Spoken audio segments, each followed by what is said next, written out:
আপনার এমন কোনো গোপন আমল আছে কি যা শুধু আপনার ও আল্লাহর মধ্যেই সীমাবদ্ধ? দুনিয়ার জীবনে আমাদের প্রধান দায়িত্ব হলো নিজের আমলনামা সমৃদ্ধ করা। সমৃদ্ধ আমলনামার মাধ্যমে আল্লাহর নৈকট্য লাভ করা। আর আল্লাহর নৈকট্য লাভের বড় মাধ্যম হলো গোপন ইবাদত। যার আমলনামায় গোপন ইবাদতের পরিমাণ যত বেশি, আল্লাহর রেজামন্দি ও জান্নাত লাভে সে তত বেশি অগ্রগামী। সেজন্য আমাদের প্রত্যেকের জীবনে এমন কিছু গোপন আমল থাকা উচিত যে আমল শুধু আপনি আর আল্লাহর মধ্যেই সীমাবদ্ধ। পৃথিবীর কোনো মানুষ এ ব্যাপারে কিছুই জানবে না। কিয়ামতের ময়দানে আল্লাহ তার যে 7 শ্রেণীর বান্দাকে ছায়াদান করবেন, তাদের মধ্যে 3 শ্রেণীর লোক হবে গোপন আমলকারী।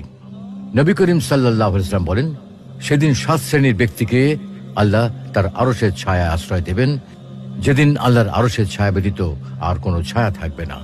তার মধ্যে অন্যতম হলো সেই ব্যক্তি যে এতটাই গোপনে দান করে যে তার ডান হাত কি ব্যয় করে বাম হাত তার